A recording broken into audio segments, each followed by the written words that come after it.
Hola amigos, ya estamos de nuevo en Para Todos Lados.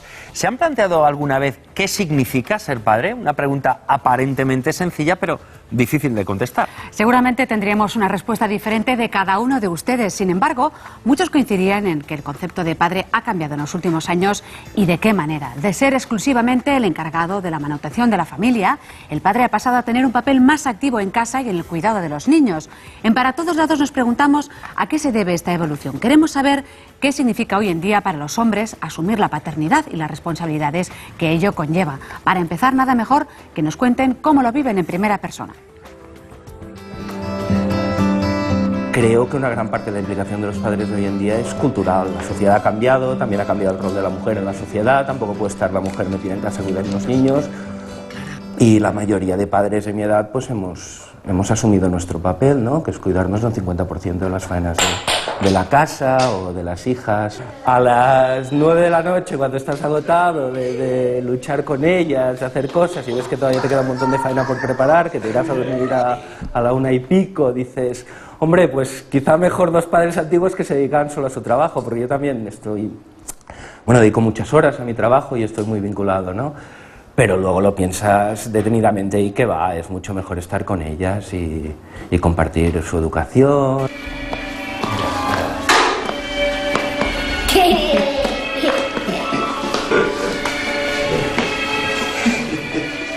A veces me llama mi padre y, no sé, día terremoto con las dos moviéndolo todo, locas, y me llama mi padre y me dice, ¿has visto el partido de básquet del Barça? ¿Has visto tal? ¿Has visto cuál? ¿Has leído tal? Y dices, este hombre no es consciente que el tipo de vida que llevo yo no se parece mucho a la que llevó él cuando tenía hijos, sí. Vas aprendiendo por ensayo y error, como muchas cosas en la vida. Pero bueno, total, es un poco de responsabilidad, de sentido común y pues cuando te equivocas reconocerlo y si alguna vez también te equivocas con ellas, sobre todo cuando ya son mayores y las riñes sin motivo porque tienes un mal día o has llegado cansado a casa, pues también tienes que saber pedir perdón luego. El modelo de paternidad ha cambiado y hoy en día cada vez hay más hombres que se implican en la crianza de sus hijos. En la sociedad actual, padres y madres tienden a igualar sus roles. Hola. Uy, la Elsa. Uy, para. ¿Qué? Mira, Como siempre, ¿verdad? Dando un paseo. Sí. Caray, yo tengo dos, pero tú tienes tres, ¿eh? Sí. ¿Me da mucha faena que sean dos? Me dan faena. Son muy buenas, pero dan faena. Pero bueno, lo que son tres, no son dos, son tres.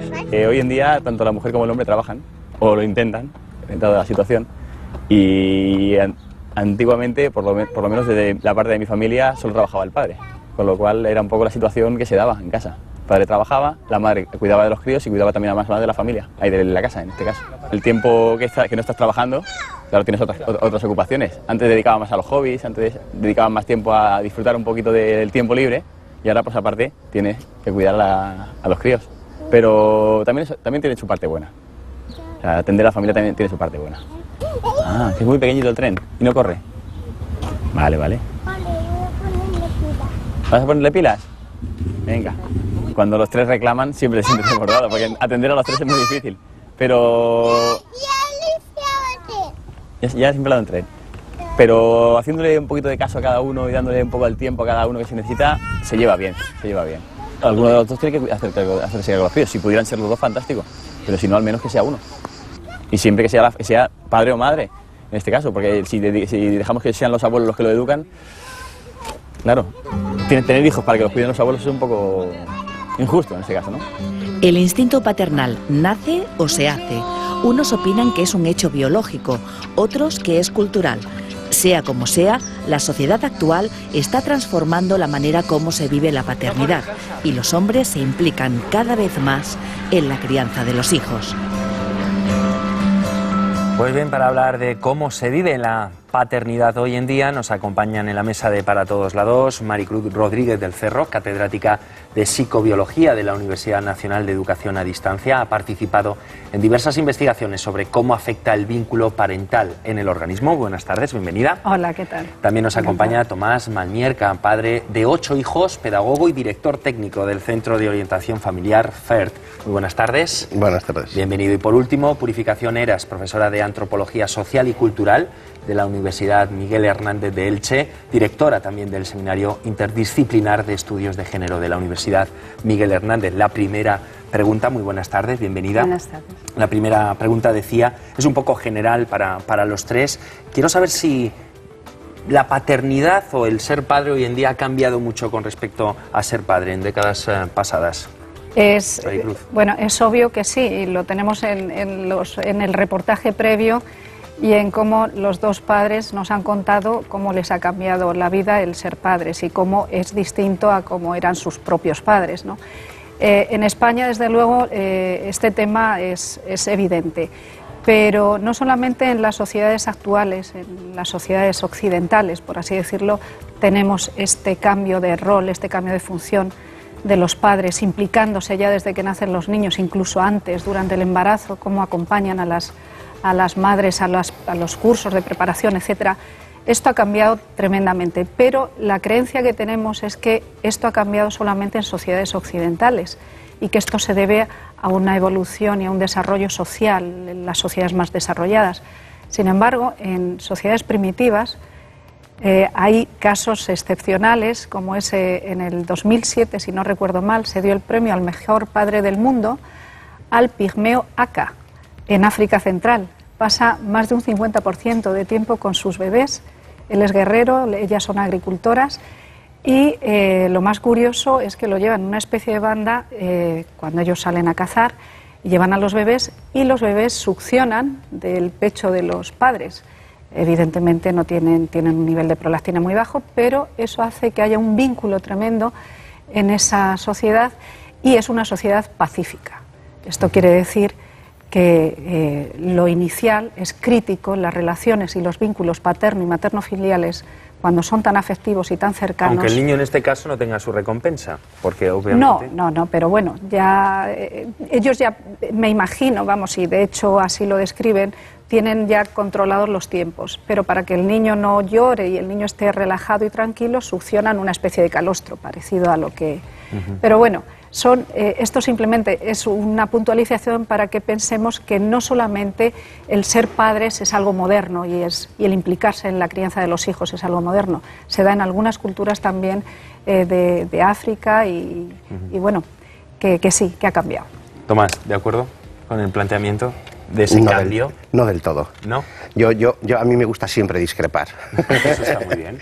Entonces estando de acuerdo con ella, con alguna de las cosas que ha dicho, a mí me gusta esgrimir el argumento de que la paternidad, como la maternidad, es uno de los oficios más antiguos que hay en la humanidad. Padres buenos los ha habido siempre, padres buenos los está viendo hoy y padres buenos los va a ver mañana. Porque la paternidad no está en función de todos los componentes externos que la rodean, sino que en su esencia la paternidad es ese vínculo del que hablaba ella, que en unas culturas será vía calostro, en otra cultura será vía afecto cuando le das la mano, en otra cultura será pues con una poca más de distanciamiento, pero la paternidad es algo que la humanidad lleva impresa en su ser. Es decir, todo varón tiene vocación de padre. Entonces yo pienso que la paternidad en algunos rasgos externos ha cambiado de cara a los siglos que estamos pasando. En algunos aspectos externos, con la incorporación de la mujer al mundo laboral, ha cambiado el tiempo de dedicación a las tareas domésticas. Pero cuidado, que yo quiero advertir, como orientador familiar que soy de muchos padres, que porque se estén horas en casa, que porque se hagan lavadoras, que porque se compartan las tareas domésticas, no se es mejor padre. La paternidad no se sustenta en las tareas domésticas, sino en la relación de afecto y apego que se crea con los hijos. Escuchemos a la antropóloga. Antes de continuar, a Purificación, por favor. Pues yo voy a decir que estoy de acuerdo con algo de lo que Tomás ha dicho y me ha gustado mucho la referencia a los pigmeos de Maricruz. Pero yo quiero resaltar del comentario de Maricruz una cuestión, que la forma de ser padre tiene mucho que ver con cómo es la sociedad en general. Y justamente Maricruz ha hecho referencia a lo que desde la antropología social, en las sociedades actuales también menos desarrolladas técnicamente, lo que antes se llamaban, o por lo menos en antropología social, ¿no?, más sociedades primitivas, pues consideramos que son las sociedades más igualitarias. Quiere decir, aquellas en las que hay menos jerarquía en general y, por supuesto, menos jerarquía en las relaciones entre hombres y mujeres. Eso es una característica muy relevante de estas sociedades. Igualmente, lo que Maricruz yo creo ha señalado y ha enfatizado es el hecho de que justamente estas sociedades son sociedades que no conocen la guerra. Hay sociedades que no conocen la guerra y eso tiene mucho que ver con la forma de ser hombre y la forma de relacionarse con las mujeres. Con lo cual, como antropóloga, yo que iba a decir, bueno, es que en nuestra sociedad sí que existen diferentes formas de ser padre teniendo en cuenta la cultura, porque nosotros estamos hablando de sociedad en general, pero estamos hablando sobre todo del grupo mayoritario, el grupo culturalmente mayoritario. En nuestras sociedades también me gustaría decir que hay muchas formas de ser padre, algunas han cambiado con respecto a los anteriores, pero otras tienen que ver también con que en nuestra sociedad hay muchas personas de otras culturas que puede que mantengan también formas de relacionarse con los hijos distintas. Y respecto a lo que decía Tomás, para mí la maternidad es un ejercicio, y es un ejercicio, y lo entiendo así, es un ejercicio que el desarrollo de una función que solamente se puede dar cuando se tiene hijos, y por tanto es en la interacción donde se va a dar, y no es, como tú dices, el poner la lavadora. Estoy totalmente de acuerdo, ¿eh? Con eso. Eso es otra cuestión, eso tiene más que ver con la pareja, y con qué modelo de hombre, qué modelo de padre. Por eso yo pienso que es muy importante que, si estamos intentando formar a las familias que nos están escuchando, que demos esa idea, ¿no? Porque yo creo que muchos hombres jóvenes hoy parece como tienen mucho interés porque se les ha vendido así, que han de hacer muchas cosas en casa, que han de estar...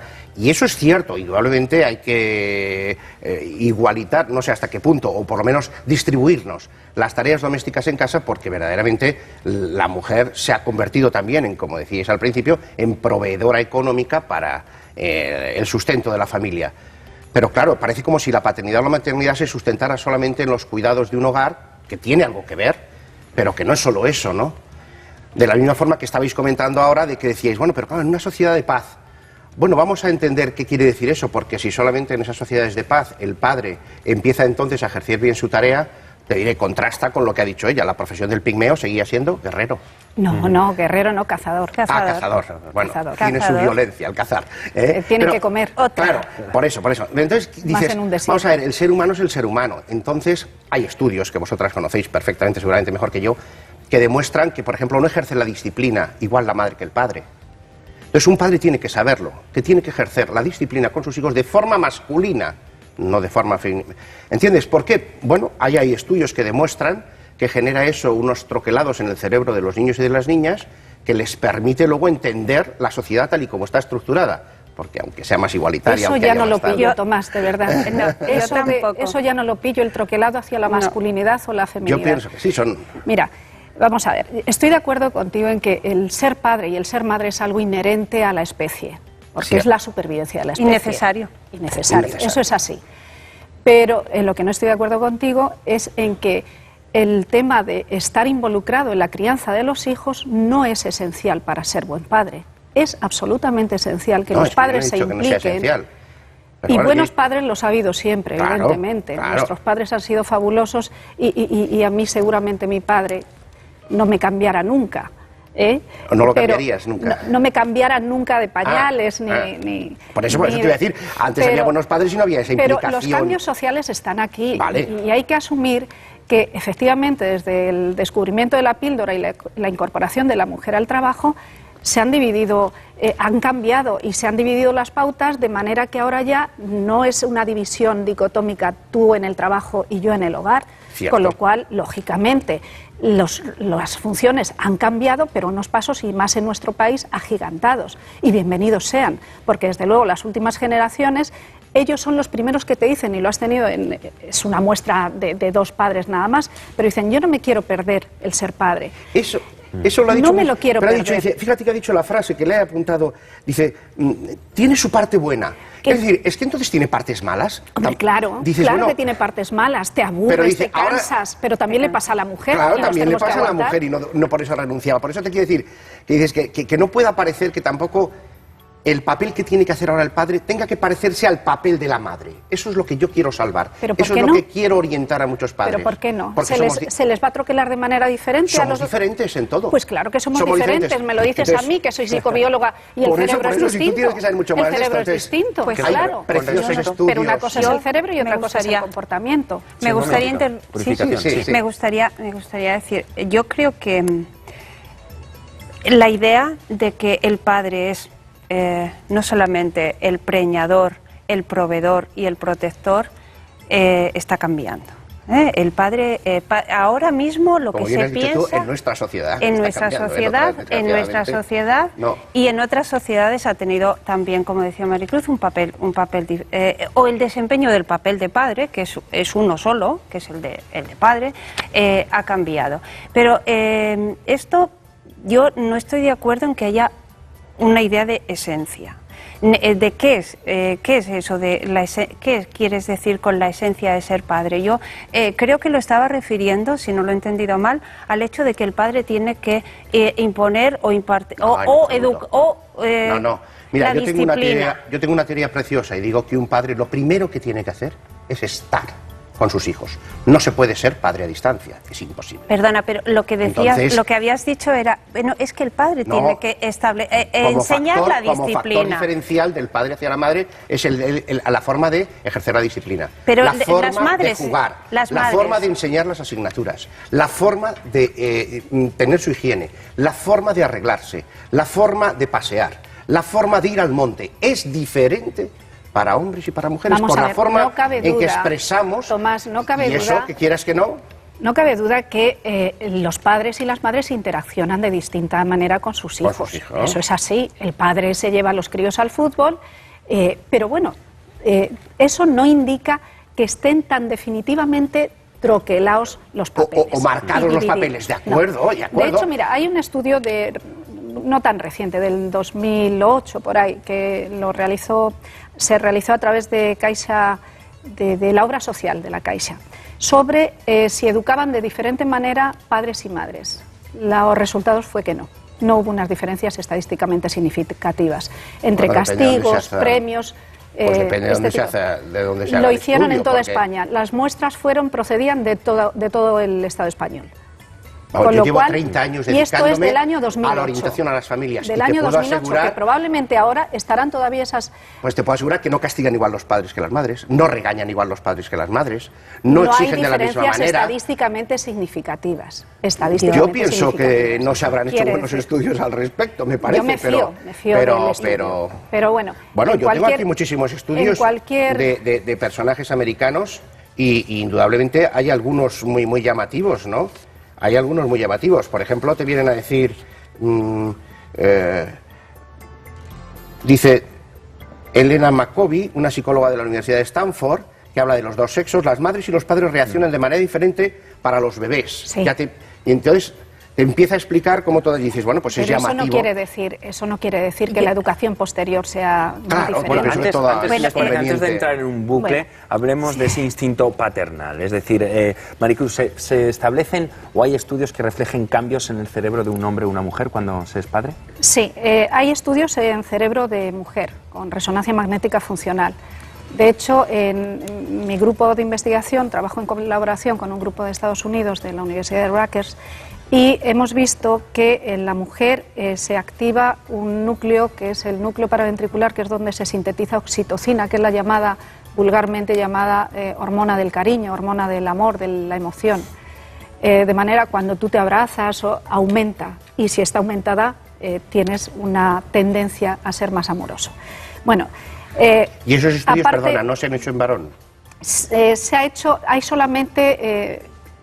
Solamente se ha hecho en 3 varones, con lo cual es un dato preliminar, son 3. Y no, ante el llanto de un bebé se activa el núcleo paraventricular en la mujer, pero no se activa en el hombre. un llanto de un bebé no conocido. Sí, vamos a ver las diferencias significativas. Diferencias sexuales en el cerebro están. Claro. Pero no nos olvidemos que la conducta puede modificar también el cerebro. Cierto, estoy de acuerdo. De manera que el hecho de que los padres jóvenes se impliquen más en las tareas de crianza de los hijos es les algo llevará básico a ejercer mejor su paternidad, estoy y no seguro. solo a ellos, sino que también esa interacción no es solamente una relación unívoca, unilateral. Al niño y a la niña le viene mejor también que se impliquen los dos. Les genera equilibrio. Este asunto me lleva a otro planteamiento, purificación. Es decir, ¿la biología pesa más quizás que el aprendizaje o no? Vaya pregunta. A ver, yo creo que el debate sobre lo que es lo aprendido y lo innato, que parecía que se había superado, no se ha superado. Para mí no se ha superado. Lo estamos viendo. Lo estamos viendo. Y creo que me voy a apoyar también en lo que dice la psicobióloga que tenemos, en Maricruz. El cerebro cambia. Y el cerebro cambia. Y lo que yo siempre digo es, no se han hecho estudios, porque no se pueden hacer, con niños y niñas que se separen de un entorno de cuidados. Por tanto, de un entorno donde haya hombres y mujeres, no se han hecho estudios en los cerebros de esos bebés. Por lo tanto, todo lo hemos aprendido. Hemos aprendido a ser hombres y hemos aprendido a ser mujeres. Yo no digo que no haya diferencia en el cerebro de hombres y de mujeres, ni que consideremos que el papel de padre ha de ser uno, y por parte a partir de todo lo que hemos aprendido, la teoría de lo que tenemos para decir qué es ser buen padre. Esto lo hemos aprendido y también lo hemos aprendido las mujeres, pero eso no quiere decir que no sea aprendido y que sea biológico. Solamente quiere decir que lo hemos aprendido. Y desde luego sabemos, por los estudios de la neurobiología y de la psicobiología, que los cerebros entre mujeres y hombres son distintos, está claro, pero también lo son entre culturas. Y también sabemos que el niño o la niña que aprende a tocar el piano tiene un cerebro distinto a quien no lo aprende. Por lo tanto, creo que lo importante... Cuando hablamos de cerebros distintos, estamos hablando de conexiones neuronales diferentes. Vale, bien. Lo digo para que la gente no se pierda. Bueno, pues tienen una conformación y una activación distinta, como estaba comentando. El peso es distinto, el volumen es distinto, y luego ya las estructuras, unas son más grandes en varones que en mujeres y otras son más grandes en mujeres que en varones. Porque además, a medida que los oigo, voy viendo que en el fondo son conformes a esas diferencias que hemos visto toda la vida. Perdón, pero que entonces el cómo se es buen padre y cómo se quiere ser buen padre, que es lo que cambia, que lo que cambia fundamentalmente es la teoría que se tiene sobre la paternidad.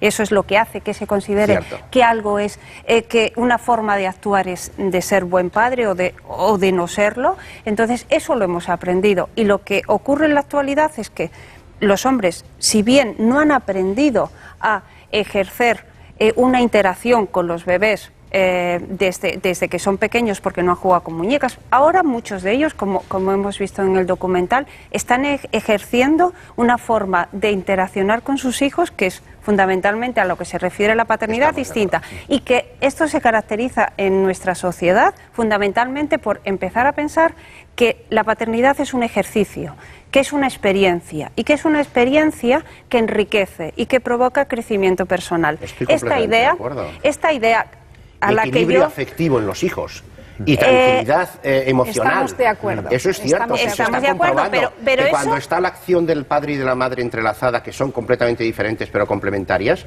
se genera en los hijos esa especie de paz emocional. En eso sí que yo no estoy de acuerdo. En eso sí que yo no estoy de acuerdo. Bueno, algo debe estar cambiando, porque muchos hombres, Maricruz, tienen antojos durante el embarazo de la pareja. Sí, lo iba a apuntar. No es el colmo. Y no es el colmo porque mi propio marido lo tuvo cuando todavía no estaba descrito el síndrome. Yo soy también capaz de inventármelo. Bueno, tú invéntate lo que porque quieras. No hay estudios cerebrales, has dicho al respecto. No hay estudios cerebrales, pero hay estudios hormonales. Sí. Vamos a ver, hay un fenómeno que se llama el síndrome de Kubat, que fue descrito por primera vez en el 2000 por un grupo canadiense. Después ya hay una proliferación de estudios por lo sugerente y lo atractivo que es el tema. Parece ser que en padres primerizos que son hombres que están bastante unidos, muy unidos a su pareja. Tienen una buena comunicación y mucho afecto entre ellos. Parece ser que durante la gestación ellos empiezan a tener algún tipo de cambio hormonal, de manera que aumenta los niveles de estrógenos en estos hombres, baja el cortisol, la hormona de enfrentamiento hacia situaciones de estrés, y empiezan a tener al final de la gestación los llamados antojos. Sí, ríete, suena curioso. Pero son estudios científicos realizados en Canadá y en Estados Unidos. Que mi antojo al final de cada embarazo de mi mujer era que terminara pronto. Ese era el principal antojo, porque es complicado. Pues yo en el 81 tuve a mi hija y después tuve a mi hijo en el 83. Con mi hijo no nos sucedió, pero mi marido a las 3 de la mañana me despertaba porque ¿no te apetecerían una latita de almejas? Caray, sorprendente. Sí, no, pues nada, de todas varias veces. Y por eso yo me resultó muy curioso que en el 2000, al cabo de casi 20 años, me encontrara descrito además en revistas de alto impacto, en Brain Research, para ser más exactos. Y bueno, pues eso quiere decir que hay un componente biológico importante en el desarrollo del rol de padre. Seguimos en la línea de la tertulia, pero sí que me gustaría tocar el tema de los homosexuales. Hoy en día muchas parejas tienen hijos homosexuales, ejercen una diferente paternidad con respecto a los heterosexuales. Yo creo que no estamos hablando de una paternidad, sino de modelos que están cambiando y de que no hay una esencia. Lo que es ser padre, la paternidad no es algo concreto, sino que es un ejercicio, y ese ejercicio igualmente puede ser distinto entre hombres que tienen una pareja heterosexual o entre mujeres que tienen una pareja heterosexual, como hombres que han ejercido de padres sin una figura de madre porque la madre ha muerto, ha fallecido, o bien que una mujer que ha educado a sus hijos sola. Yo estoy hablando de modelos de interacción. Y los modelos de interacción, vuelvo a lo de la disciplina que decías antes, Tomás. Es que yo creo que el estar con los hijos de lo que estamos hablando aquí, que es el ejercicio de la paternidad y la experiencia de paternidad, consiste en procurar cuidados, bienestar, procurar autoconfianza para los hijos, decirles lo que está bien y lo que está mal, y es posible que generar un afecto masculino o femenino. Yo no creo para mí, que yo pienso que esos matrimonios alguna carencia deben de tener. Para mí no. Porque yo entiendo que hay una complementariedad, ya digo, en la forma de jugar, en los modelos de comportarse. Entonces, alguna carencia debe haber. Yo no digo que no sea una cosa salvable en la sociedad en la que estamos. Pues por eso, pues porque hay matrimonios también monoparentales que a lo mejor pues tienen que prescindir de esa tarea femenina que da una madre o de esa tarea masculina que da un padre. Pero indudablemente lo ideal es el entrelazamiento de las formas de hacer masculinas y femeninas, que eso está demostrado en muchísimos estudios, que da una tranquilidad emocional, que da una paz interior, que produce una sensación de más Tomás, estabilidad en la sociedad, ideal, eso está claro. Lo que es ideal, lo que es primordial es que el bebé tenga los cuidados oportunos y sobre todo el cariño oportuno, venga de quien venga. Y está también demostrado por trabajos no solamente estadounidenses, sino también de nuestro país, que no importa quién cría al niño. Cuidados aloparentales pueden proceder de padres, tíos, hermanos, de que la sobrinos. paternidad y la maternidad solamente en los bebés. Lo más importante es que el bebé, en un primer periodo crítico, en el periodo postnatal... toda la vida. No, pero es que... Entonces la paternidad se va ejerciendo cuando tiene 5, 7, 15, 18 años. A lo que me quería referir es que hay un vínculo, el vínculo materno-paterno-filial, que se forma no solamente durante el periodo postnatal, sino fundamentalmente también durante el periodo prenatal. El periodo prenatal está muy olvidado y hay que tener en cuenta que el periodo prenatal es solo la madre, pero también es el padre. Y eso es básico para el desarrollo posterior y el enfrentamiento futuro dentro de la sociedad de esos niños. Maricruz, da Tomás, igual. Lo tenemos que dejar aquí, lamentablemente. Tenemos toda la tarde por delante, si queréis, para seguir charlando del tema ya fuera de las cámaras. Muchísimas gracias a los tres. Hemos abierto un poquito el debate, que es lo que queríamos. Tomás, Maricruz, Purificación, gracias por acompañarnos.